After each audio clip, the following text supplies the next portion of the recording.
warahmatullahi wabarakatuh.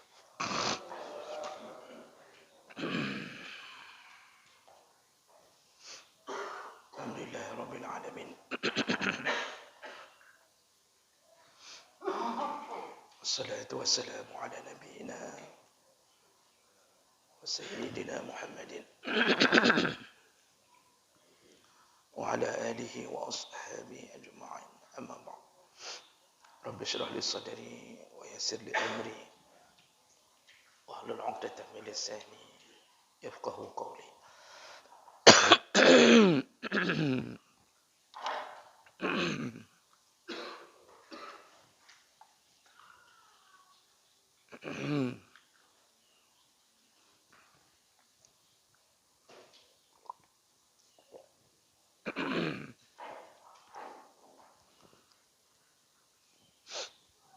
Bapak Ibu yang Allah muliakan. Di pertemuan kita yang lalu kita sudah membahas tentang apa yang ditanggung oleh seorang imam, apa yang ditanggung oleh seorang imam dari makmum.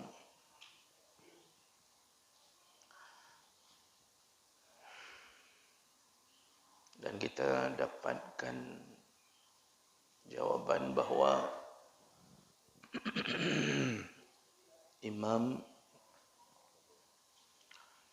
hanya menanggung Al-Fatihahnya makmum. Maka hukum membaca Al-Fatihah terjadi perbedaan pandangan.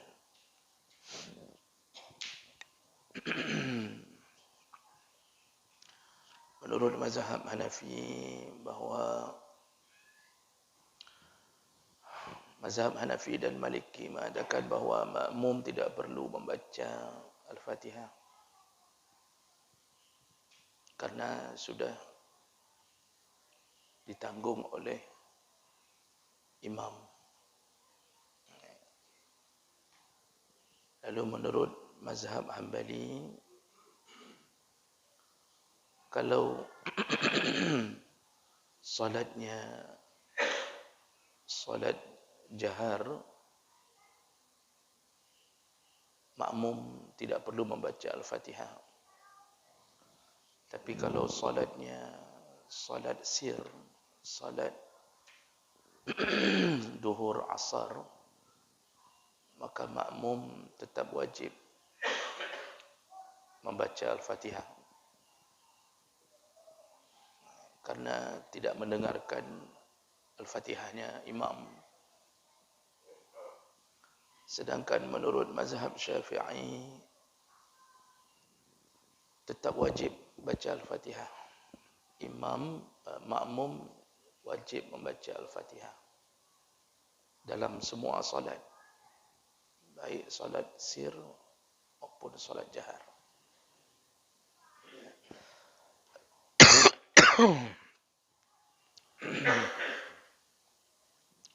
Baik, itu yang kita pelajari di minggu yang lalu. Kita sambung berikutnya, yaitu tentang beberapa perkara yang menyangkut beberapa perkara khusus yang menyangkut masalah imam. Di sini ada dibicarakan beberapa perkara khusus yang menyangkut masalah imam, dan ini bisa menjadi pengetahuan tambahan bagi kita. Permasalahan pertama, hal yu'amminul imam iza farigha min qira'atil Fatihah awil ma'mum huwa alladhi yu'amminu faqat. Apakah imam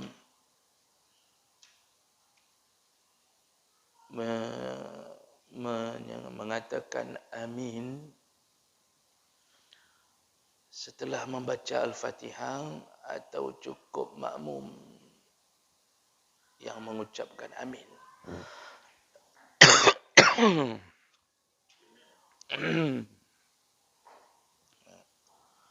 Jadi permasalahan pertama yaitu apakah imam ikut mengucapkan amin atau hanya makmum yang perlu mengucapkan amin. Ini ada perbedaan pendapat di sisi para ulama mazhab. Yang pertama, menurut pandangan mazhab Malik, imam tidak perlu mengucapkan amin. Ya, menurut mazhab Malik, imam tidak perlu mengucapkan amin. Jadi yang mengucapkan amin itu hanya makmum. Ini menurut pandangan mazhab Malik. Dengan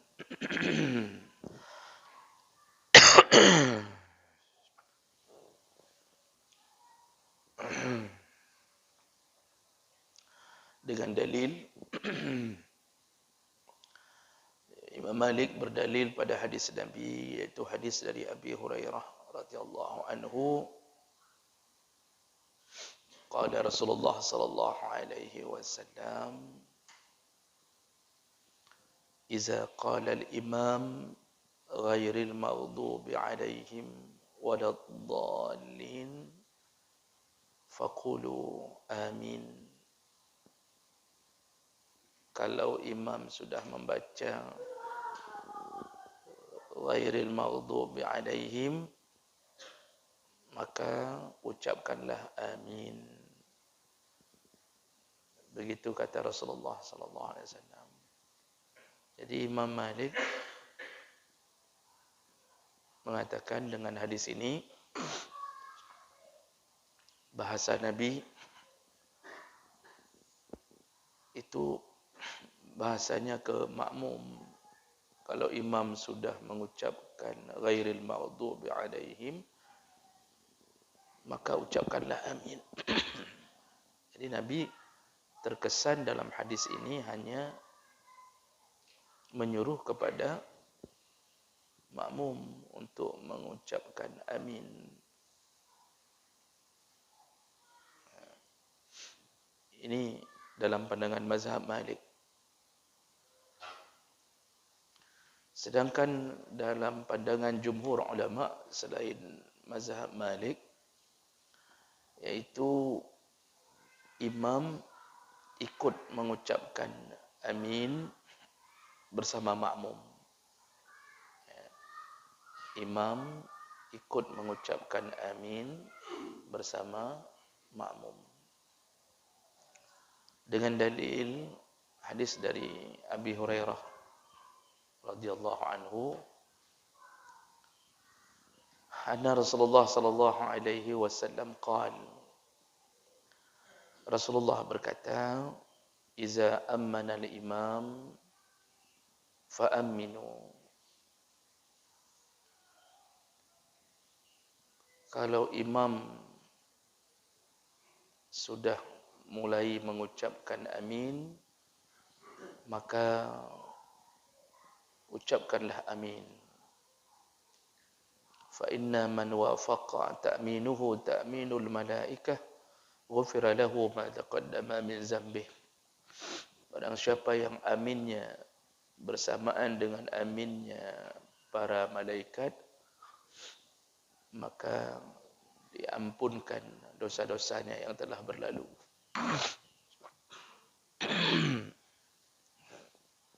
Ini di sini bahasa hadis Nabi ini antara imam dan makmum sama-sama mengucapkan amin.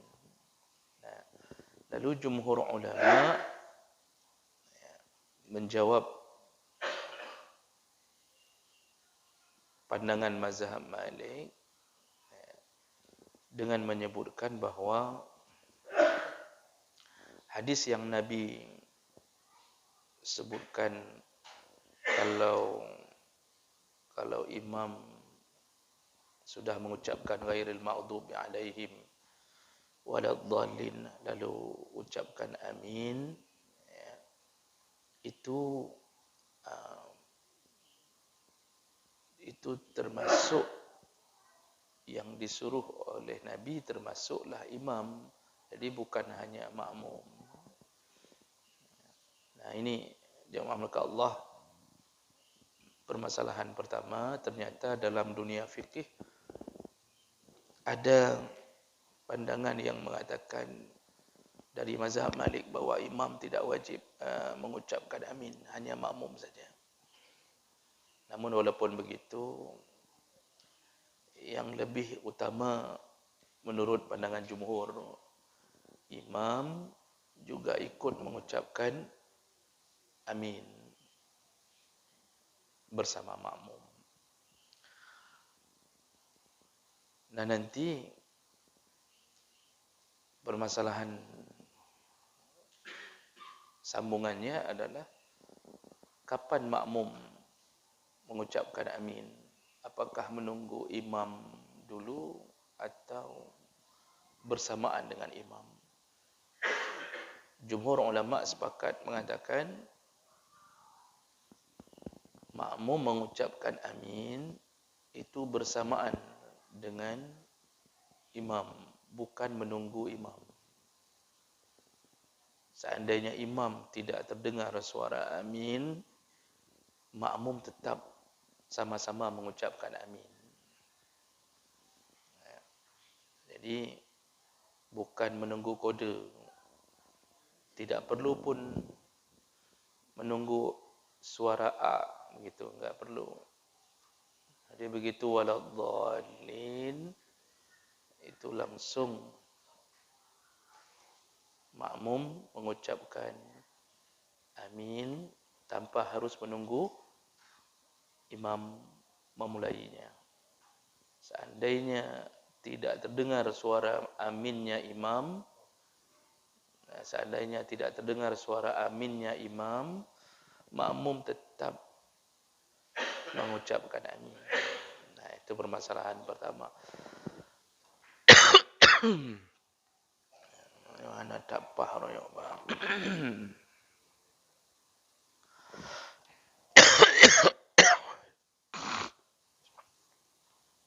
Baik. Permasalahan yang kedua.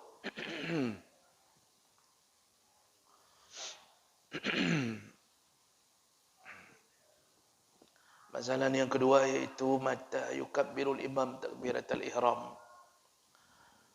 Kapan seorang imam mengucapkan takbiratul ihram? Ini juga ternyata jadi masalah. Yang menurut kita orang awam tidak ada perbedaan, ternyata dalam fikih begitu luasnya permasalahan ijtihad ini, maka sampai dibicarakan kapan seorang imam melakukan takbiratul ihram. Ini kan aneh, tapi coba kita lihat apa yang menjadi masalah. Qala al-jumhur la yukabbirul imam illa ba'da tamamil iqamah wastiwa as-sufuf. Seorang imam itu jangan melakukan takbiratul ihram kecuali sudah selesai iqamah dan setelah merapikan saf. Pandangan jumhur ulama, imam itu kapan takbiratul ihram? Setelah iqamah dan setelah beliau berpaling ke belakang dan merapikan saf. Imam itu sudah selesai iqamah, itu selayaknya tidak langsung takbir. Tidak langsung takbir. Nabi tidak pernah langsung takbir setelah iqamah. Nabi memalingkan wajahnya ke belakang, dia berbalik dulu. Dia berbalik, dia lihat saf dulu. Yang tidak rapi dirapikan. Bahkan Nabi pernah bukan hanya merapikan dengan lisan. Beliau itu sampai menuju ke saf untuk meluruskan saf yang tidak beraturan. Diluruskan bahu dengan bahu. Sampai begitu Nabi setelah iqamah itu dalam hadis. Setelah itu baru beliau berdiri dan mengucapkan sawu sufufakum. Saf rapat. Atau kadang-kadang beliau mengucapkan sawu wa'tadilu, saf rapat dan rapi. Itu selayaknya yang dilakukan imam. Jadi bukan begitu iqamah langsung takbiratul ihram, tidak. Tetap harus cek dulu pasukan di belakang. Ini siapapun imam, itu yang harus dilakukan. Lihat dulu ke belakang. Sudah beres? Yang di belakang sudah berdiri dengan rapi. Jadi jangan gerbam-gerbum di belakang kita sudah takbir. Mungkin ada yang saf-saf yang kosong, suruh masuk. Ini hak imam. Oh, ditunda setelah iqamah, tertunda sampai 2 minit. Imam keliling-keliling merapikan. Boleh. Hak imam. Dan boleh ditambah kalimat yang punya HP, tolong dimatikan. Atau dihancurkan. Boleh. Contoh. Yang bawa anak-anak, tolong jangan seperti anak-anak. Begitu misalnya. Itu hak imam. Nanti kalau ada makmum yang protes, buka gaji sembahyang laju. Itu makmum tu suruh jadi imam. Yang protes itu. Karena Nabi pun enggak pernah langsung habis qamat, langsung mulai takbiratul ihram, tidak pernah. Selalu beliau merapikan saf lebih dahulu. Selalu. Nah, jadi menurut jumhur ulama, imam itu bertakbir setelah iqamah dan setelah merapikan saf. Dan itu berdasarkan hadis-hadis Nabi, bahwa Nabi melakukan ini, melakukan itu. Namun ada yang berbeda ternyata. Menurut mazhab Hanafi, inna mawdi'at takbir qabla ayatimmal iqamah. Wastahsanu takbirahu 'inda qaulil muazzin qad qamatis shalah. Menurut pandangan mazhab Hanafi, bahawa takbiratul ihram itu dilakukan sebelum selesai iqamah. Sebelum selesai iqamah. Dan paling bagus, kata mazhab Hanafi ni, paling bagus ketika muazzin atau orang yang iqamah mengucapkan kalimat qad qamatis shalah. Ketika qad qamatis shalah, disitulah takbir ratul ihram imam dimulai. Jadi tidak menunggu selesai iqamah. Begitu kata mazhab Hanafi. Kan mungkin bagi kita kan agak terkesan aneh. Kok je menan kan? Kok bisa sedang iqamah suruh takbir terus. Tapi ingat-ingat apa? Ini 4 mazhab ini bukan orang sembarangan. Mereka enggak akan bicara apa yang mereka keluarkan kecuali dengan ilmu. Kenapa bisa terjadi begitu? Ada dalil-dalil yang mereka pegang. Jadi kalau jumhur ulama tadi mengatakan selesai iqamah, bereskan saf, baru takbir. Itu berdasarkan hadis Nabi sallallahu alaihi wasallam. Ini pandangan jumhur ulama berdasarkan hadis dari Anas bin Malik radhiyallahu anhu. Faqal, Anas mengatakan, aqbala alaina Rasulullah sallallahu alaihi wasallam qabla an yukabbira fi shalah. Rasulullah sebelum salat menghadapkan wajahnya kepada kami. Faqal, lalu Rasulullah berkata, aqimu sufufakum wa tarasaw, saf tegak, rapat dan rapi. Fa inni arakum min wara'i dhahri, aku bisa melihat kalian dari belakang punggungku, kata Rasulullah. Jadi dari hadis ini jelas bahawa Nabi membereskan dulu saf baru kemudian takbir. Dan ada beberapa hadis yang lain. Sedangkan Imam Hanafi mengatakan bahawa disuruh takbiratul ihram oleh seorang imam ketika sedang iqamah. Paling bagus pada kalimat qad qamatis shalah itu diambil dari hadis, yaitu hadis dari Bilal bin Rabah. Jadi ada riwayat dari Bilal bin Rabah, fa innahu rawa annahu kana yuqimu lin nabi. Jadi pada suatu hari Bilal bin Rabah melakukan iqamah,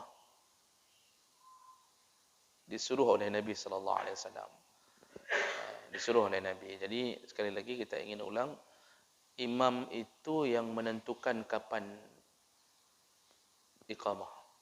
Imam yang menentukan kapan iqamah. Kalau imam menunda iqamah, dibolehkan. Kalau imam ingin mempercepat iqamah, juga dibolehkan. Misal imam melihat orang sudah siap, enggak perlu menunggu mesin itu berbunyi. Dia misal sudah enggak ada lagi yang naik, sudah sepi. Sedangkan di mesin itu masih 5 menit lagi.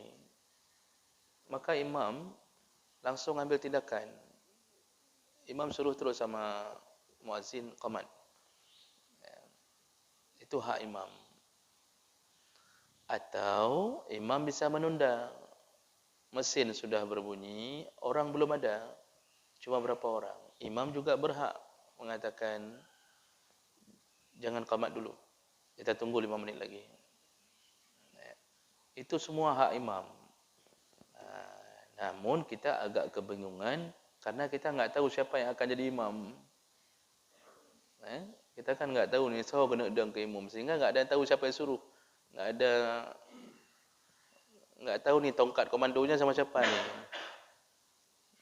Sehingga kita enggak tahu ni siapa yang berhak mengatakan itu. Karena imam ganti-ganti kan. Itu kadang-kadang kita enggak tahu siapa yang harus memberi kode, memberi amaran ini. Jadi Imam Hanafi mengambil hadis Bilal. Jadi Bilal pernah beriqamah setelah Nabi menyuruh. Fakana yaqulu lahu. Jadi sebelum Bilal mengumandang iqamah, dia mengatakan kepada Nabi, ya Rasulullah, la tasbiquni bi amin. Ya Rasulullah, jangan sampai, ya Rasulullah, jangan engkau dahului aku dengan kalimah amin. Ini belum iqamah ni, tapi dia sudah mengatakan ke Rasulullah, ya Rasulullah, ini jangan sampai saya enggak dapat amin ya. Begitu katanya. Ya Rasulullah, ambil sampul dong hana merempak kalimat amin.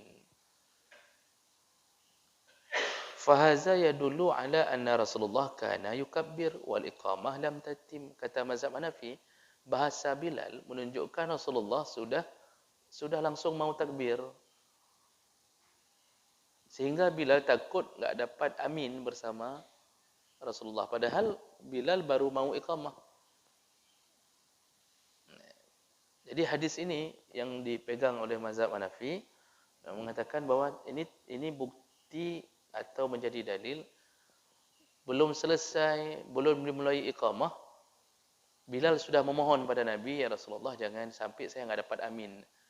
Dan itu pasti terjadi karena Rasulullah memulai takbir di tengah-tengah iqamah. Kalau enggak, mana mungkin Bilal enggak dapat amin.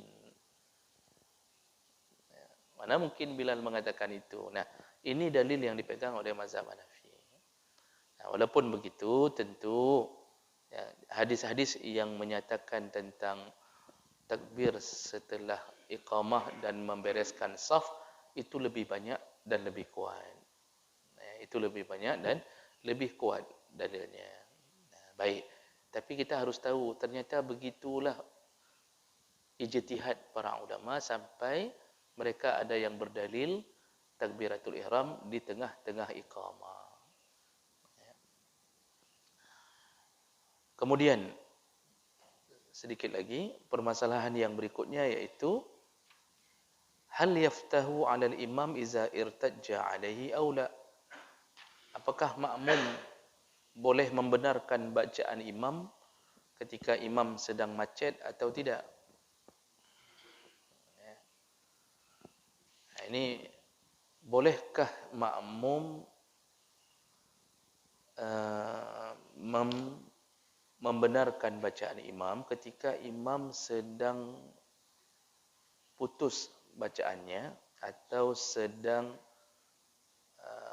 tidak bisa menyempurnakan bacaan, apakah kehilangan hafalan atau salah atau lari ke ayat yang lain misal. Bolehkah makmum tiba-tiba langsung membenarkan bacaan imam? Kalau masalah ini ya,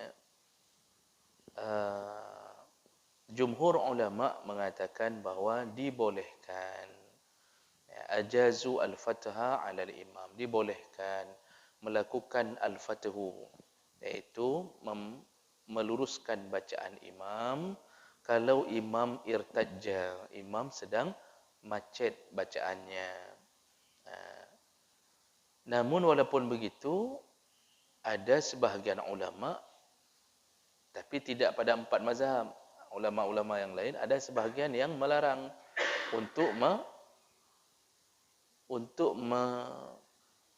membantu imam dalam bacaan. Jadi maksudnya serahkan saja pada imam.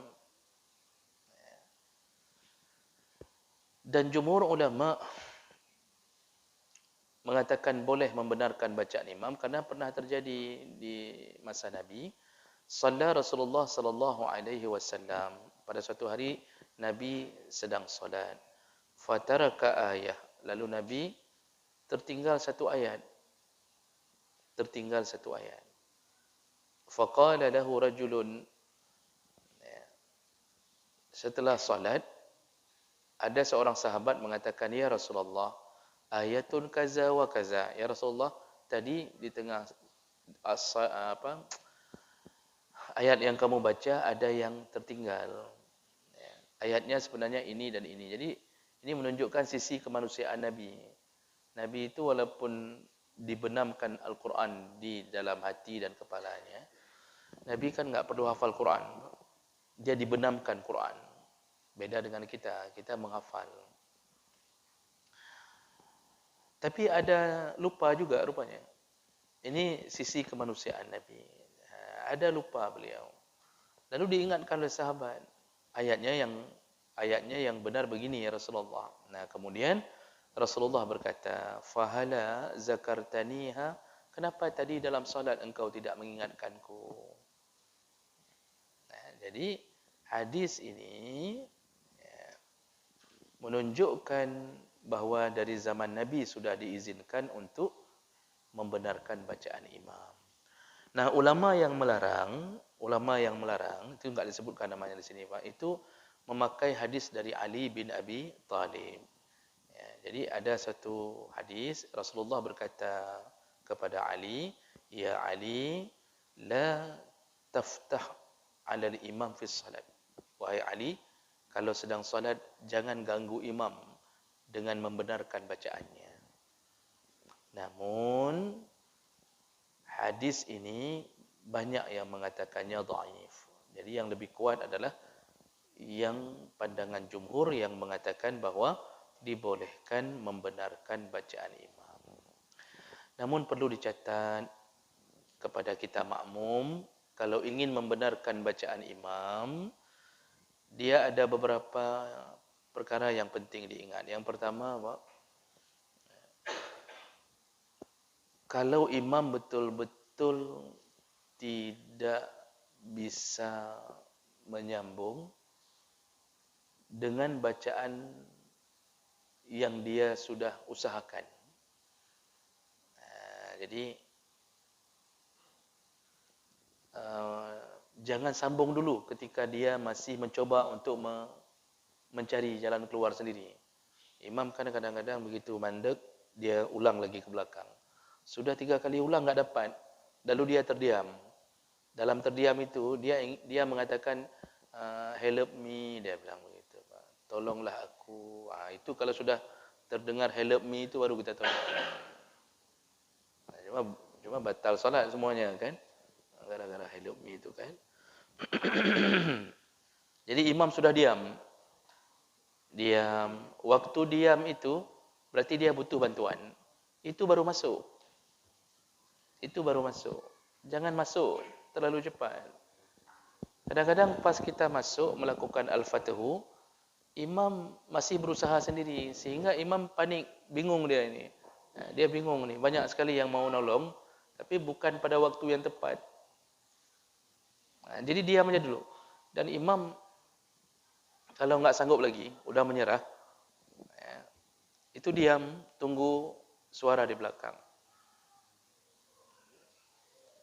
Jangan ucapkan hai aku pikirli. Jangan ucapkan itu. Di situ makmum baru masuk.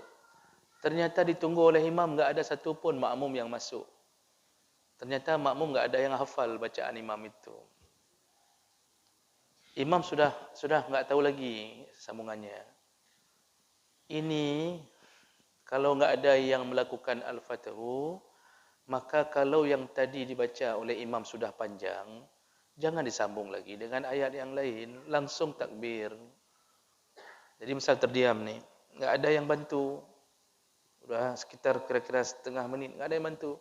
Maka imam langsung takbir. Jangan cari ayat lain. Tadi bacaan sudah panjang. Diam, enggak tahu sambungan. Tiba-tiba masuk lagi ke ayat yang lain yang panjang lagi, Pak. Nyo botol akuanya mbak ulai imam tu. Makmum dah kesal di belakang. Lah mati makmum aku tepuk gitu. Gitulah kira-kira. Makanya imam tu harus pintar-pintar membaca keadaan. Udah panjang, jangan sambung lagi, cukup Allahu Akbar langsung. Kecuali tadi tertahan di qul huwallahu ahad. Lam yalid. Tak ada yang sambung, semua makmum enggak ada yang hafal qul huwallahu ahad. Contoh. Itu baru boleh cari ayat lain, sambung ke ayat lain, sambung ke ayat yang berikutnya. Jangan sambung ke ayat sebelum qul huwallahu ahad. Itu harus tahu urutan karena makruh membaca ayat tidak sesuai dengan urutan Al-Quran. Makruh dalam solat. Nanti kita sudah bahas lama ini. Ingat kembali, di antara perkara yang makruh dalam solat adalah membalik-balikkan urutan. Seharusnya habis qul huwallahu ahad kan qul a'udzu birabbil falaq. Sambungannya ke situ.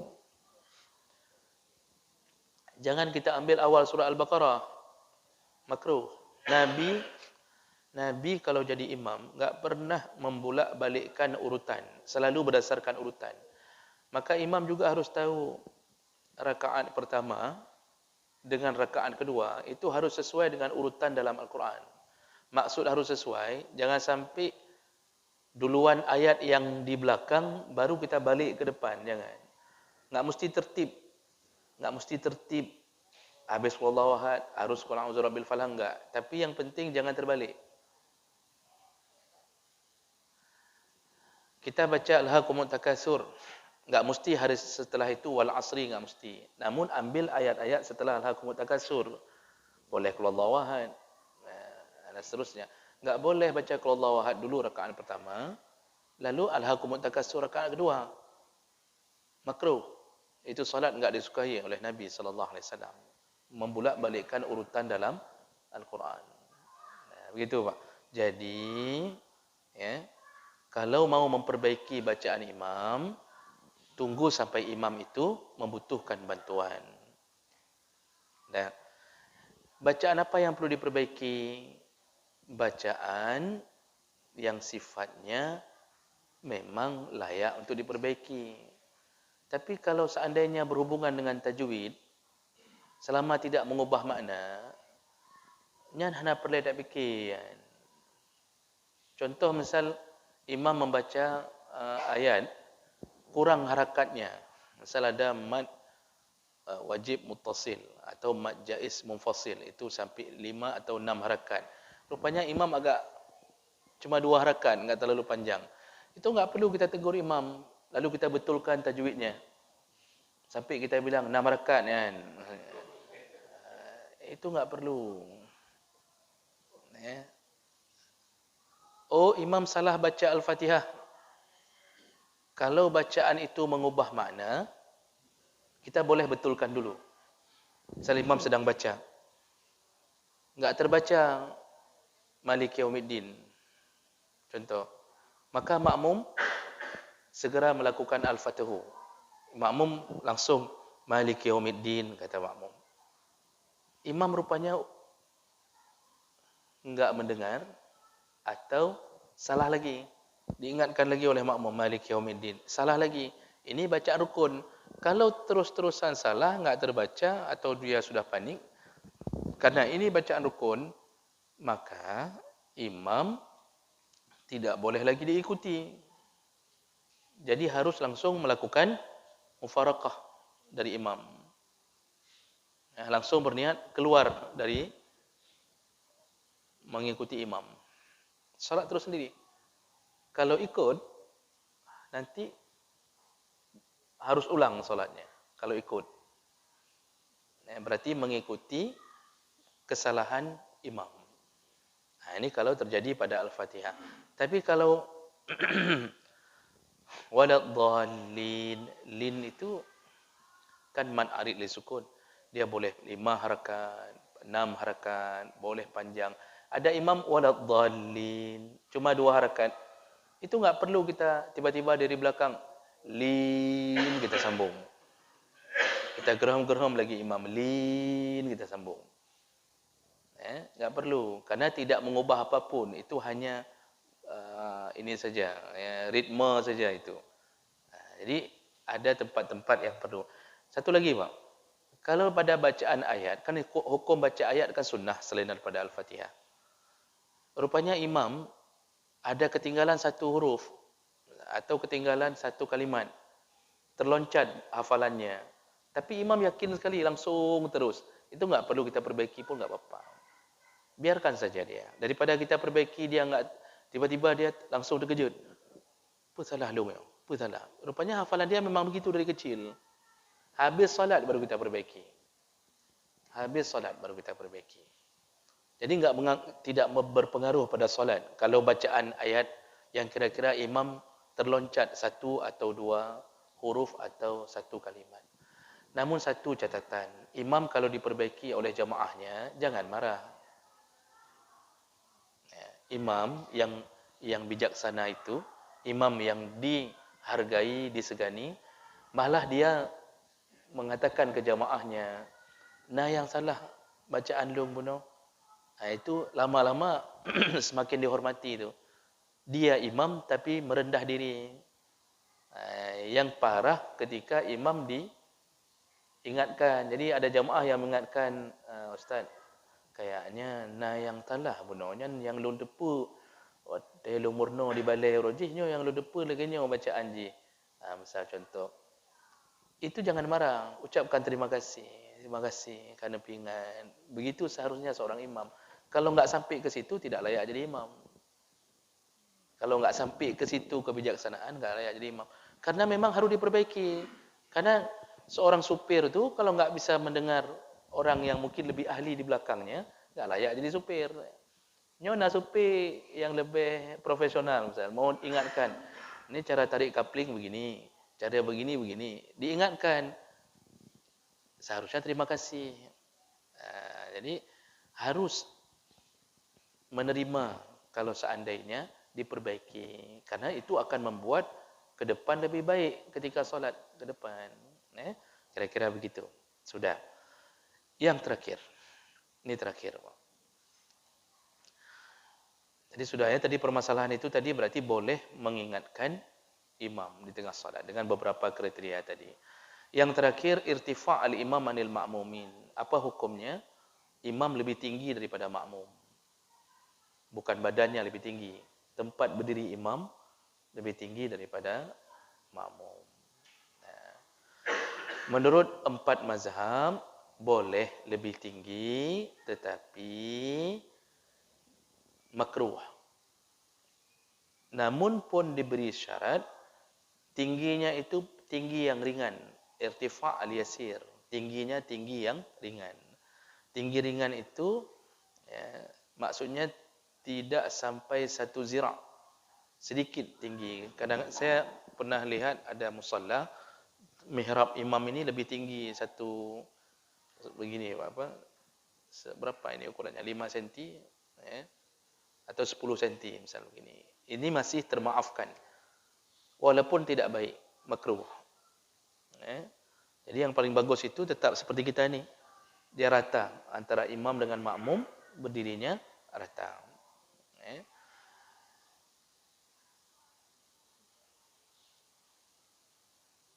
Walaupun begitu, ada para ulama yang menyebutkan tidak mengapa. Jadi jumhur ulama mengatakan makruh. Walaupun begitu, ada sebahagian kecil ulama yang mengatakan tidak mengapa. Namun walaupun begitu, berdasarkan keterangan dari beberapa hadis Nabi, ya, itu menyebutkan bahawa sebaiknya adalah sejajar atau rata antara kedudukan imam dengan makmum. Sedangkan makmum kalau lebih tinggi daripada imam, tidak mengapa. Selama memang dibutuhkan. Seperti musala-musala yang 2 tingkat. Contoh Al-Mabrur, ada tingkat 2. Apakah orang yang solat di tingkat 2 itu sah apa tidak? Sah. Selama mereka masih mendengar dan mengetahui gerakan imam di bawah, dan posisinya tidak melebihi imam. Jadi misal ini imam, posisi mereka di atas cuma di sini. Istilahnya kalau diukur ke bawah tetap di belakang imam. Sah. Yang enggak sah kalau imam berdiri di sini, makmumnya sudah ke sana berdiri di atas lantai 2. Nah, ini yang tidak boleh. Berarti dia telah berdiri di depan imam. Itu yang tidak boleh. Kecuali di Ka'bah. Itu dimaafkan dan memang itu sah salat. Bukan dimaafkan, memang itu sudah menjadi hal yang dimaklumi. Di depan Ka'bah itu kan otomatis makmum berdiri di depan imam karena melingkar. Nah, itu tidak mengapa. Ya. Baik. Ini perkara-perkara khusus tentang seputar masalah imam. Saya berhenti di sini. Ada waktu sedikit untuk bertanya jawab. Silahkan. Ya, Pak Ento, silakan. Waalaikumsalam warahmatullahi wabarakatuh.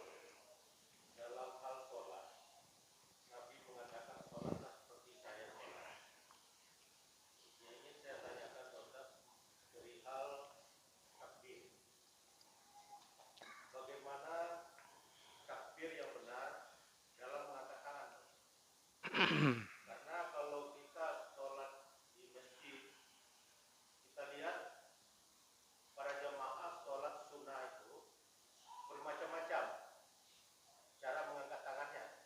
Ada yang sampai di sini, ada yang di sini, ada yang begini. Nah, yang bagusnya bagaimana untuk bagi kita jamaah di sini. Baik.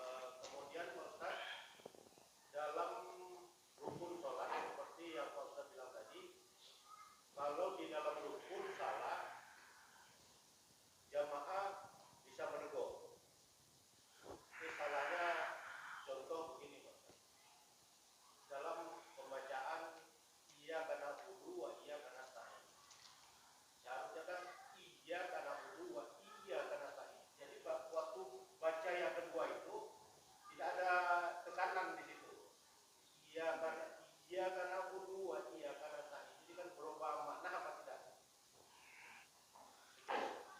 Terima kasih banyak Bapak atas pertanyaannya. Yang pertama takbiratul ihram. Bagaimana yang dituntun oleh Nabi ketika mengangkat tangan?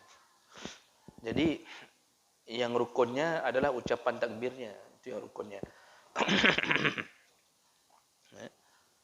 Ucapan takbirnya yang rukun, sedangkan mengangkat tangannya adalah sunnah.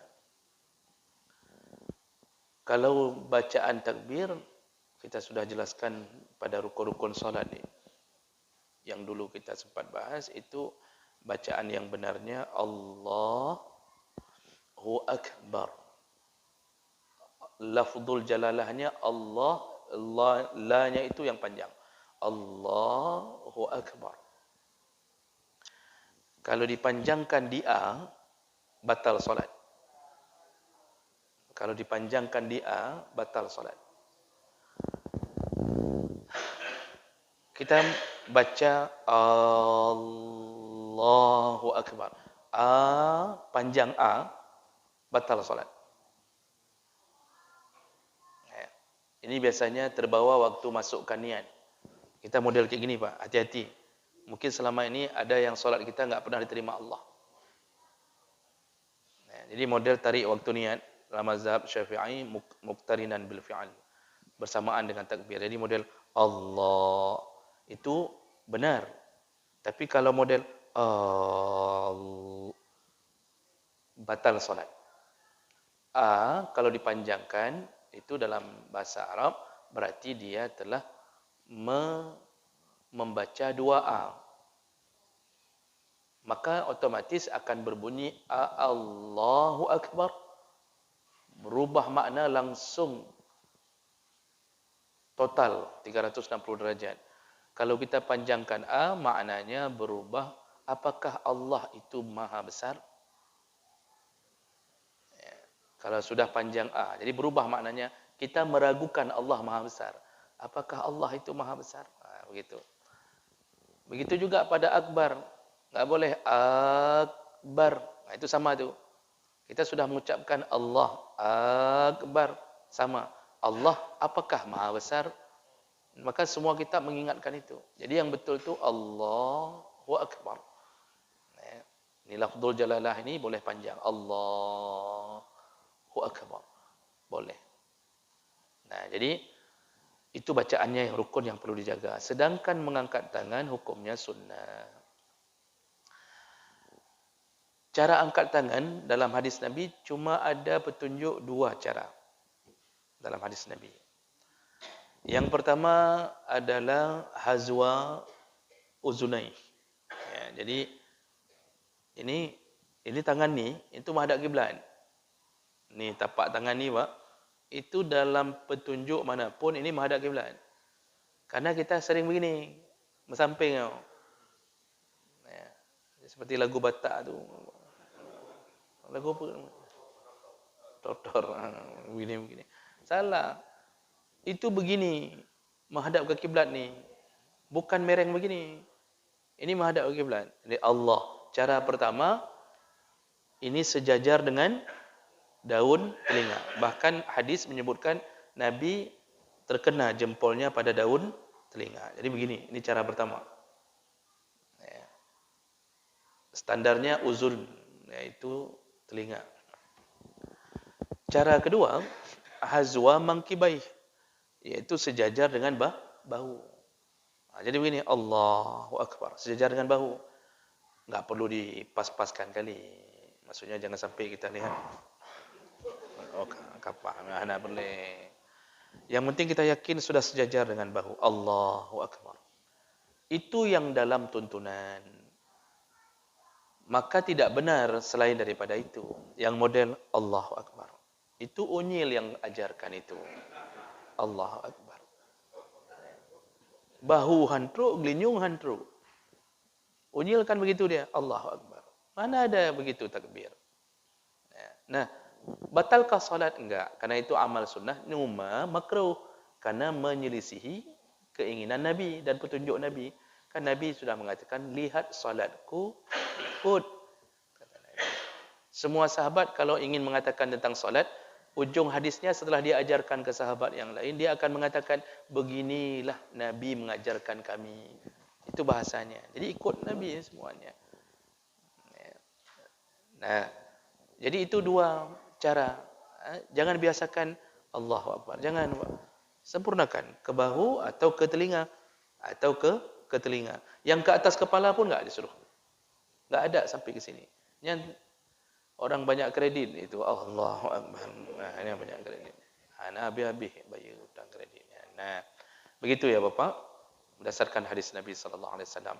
Kemudian pertanyaan kedua, kalau tidak ada tasydid pada iya, itu berubah maknanya. Berubah maknanya. Saya pernah baca dalam ilmu tajwid, kalau tidak dibaca tasydid, itu bisa bermakna kepada matahari pagilah kami menyembah. Jadi kan cukup fatal. Makanya imam betul-betul faham apa yang dibaca sesuai dengan tajwid, supaya tidak mengubah makna. Nah, bagi kita kalau sudah terbiasa imam itu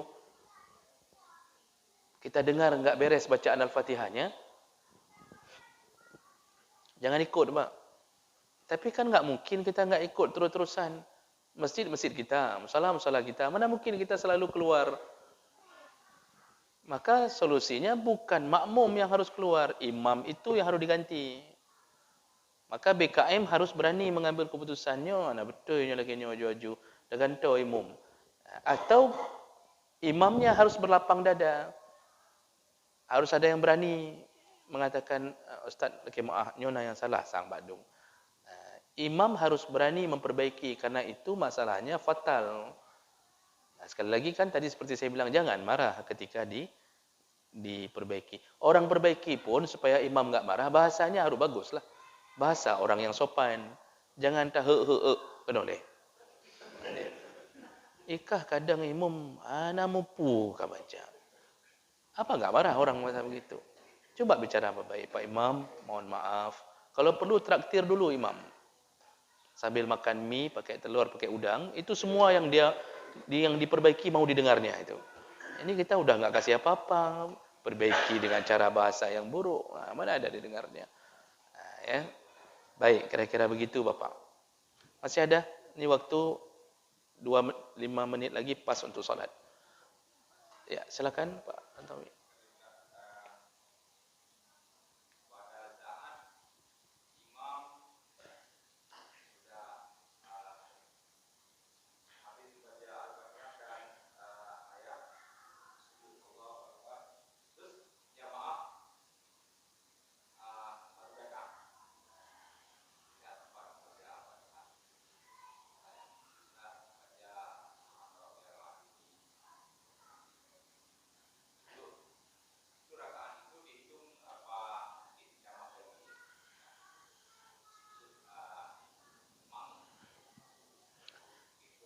Baik.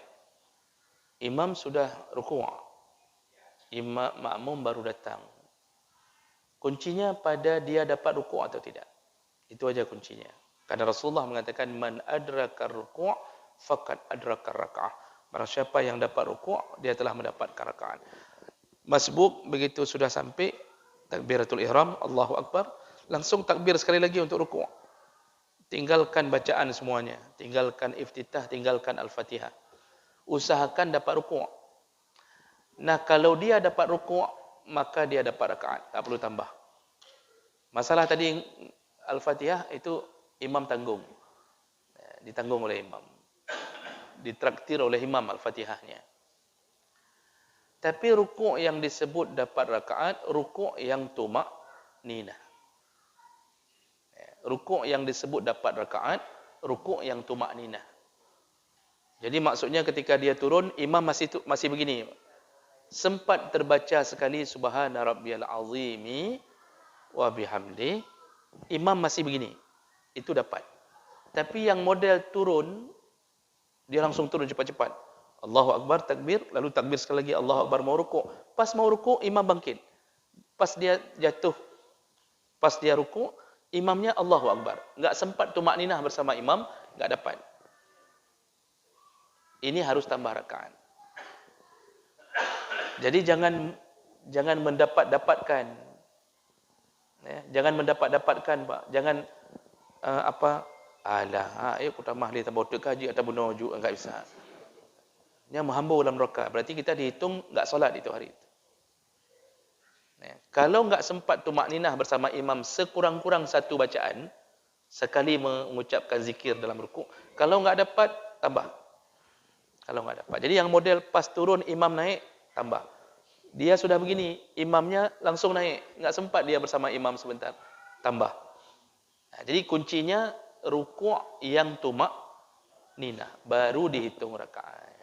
Begitu Bapak. Ya.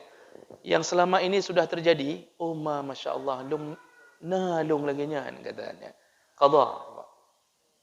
Kalau sempat terjadi begitu, Pak, kita dapatkan rakaat, itu wajib qadha solatnya.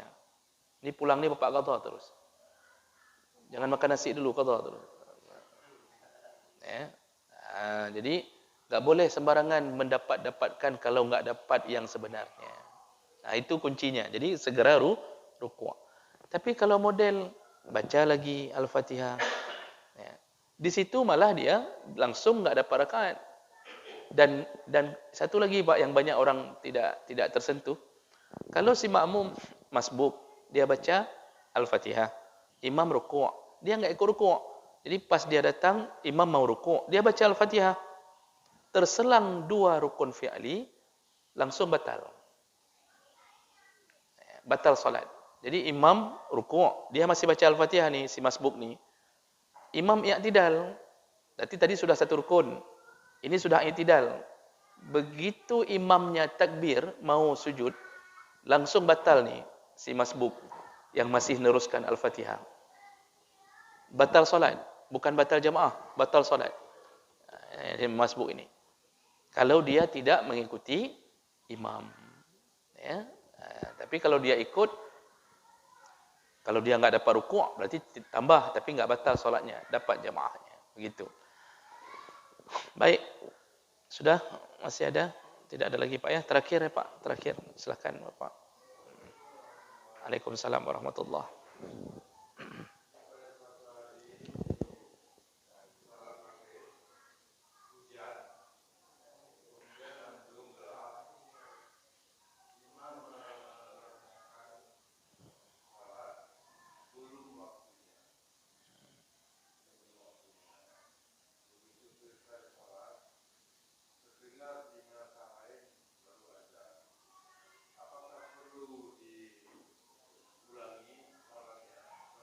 Baik.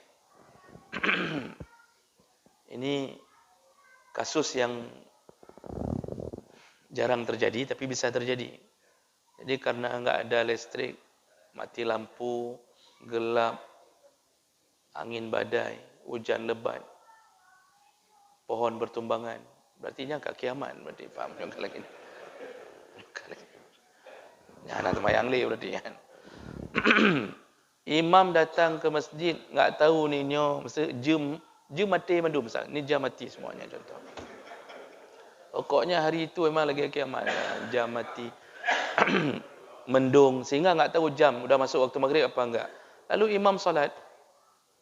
Ketika sedang solat rakaat pertama terdengar azan, listrik baru hidup, jam hidup kembali, semua hidup kembali. Baru terdengar suara azan. Apakah solat tadi disambung atau batalkan? Batalkan. Jadi ulang. Oh ada makmum, mandum ulang. Semua ulang. Kenapa? Enggak sah solat sebelum masuk waktu. Karena syarat sah solat adalah masuk waktu. Nah, jadi harus ulang. Oh sudah terjadi. Baru ketahuan. Waktu Isya baru ketahuan bahawa kita tadi salah. Wajib qadha. Wajib qadha. Imamnya qadha, makmumnya qadha, semua wajib qadha.